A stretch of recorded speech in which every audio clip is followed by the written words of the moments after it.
Okay, first of all, we need to get clear on what we think we want. And I say what we think we want because often it's the last thing to rise as our body and our mind are brewing these ideas. Now let me give you an example of this on a physical level.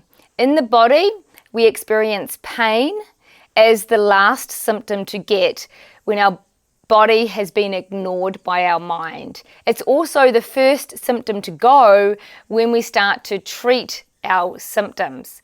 So when we understand that our body is actually also giving us signs along the way about our health and wellness, if we ignore the signs, we develop dis-ease in the body. Now that is the same for anything in our actual life.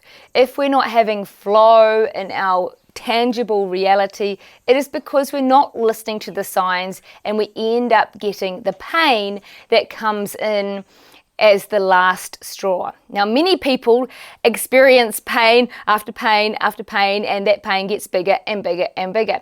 Ideally, we don't really want to have to experience any of the pain. We want to pick up the cue before life needs to give us a punch in the face before we recognize the sign. So let's get clear that our desires are no coincidence. Usually we have some influence from our society about we think what we should have and what we should do, but ultimately beneath that we do have a personal level of desire or want that is unique to us. To get to that desire, we can start with our conscious desires.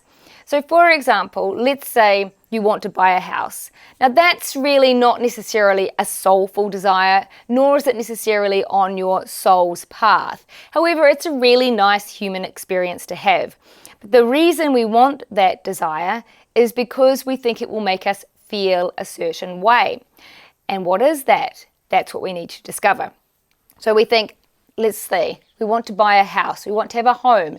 Now having a home in the human experience can give us a level of security, or it might be that we want to design the home, so it could be giving ourselves a creative opportunity. It might be that we are fearful of not being safe, so it keeps us secure in that space. It might be a fear of the future. Any of the reasons that we want to have the house are very, very key ingredients to what we really, really want at that deeper level and what's blocking the flow of life just unfolding effortlessly with all the beautiful abundance that you would treasure. So let's start by listing everything that you want in your life. And you can go crazy with this. You can really list things that are deep and meaningful, things that are superficial. And I find that what a lot of people do in this space is they tend to write down what they don't want. When I ask clients, what do you want? They often will say, I don't want to be relying on other people. I don't want to be lonely. I don't want to be so exhausted. Again, that's not what I was asking. However, it can be used.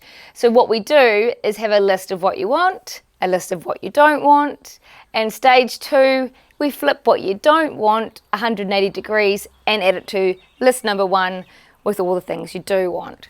So that is stage 1. Okay, I'm going to leave you with that so that you can get that task done, and then we'll move to the next stage.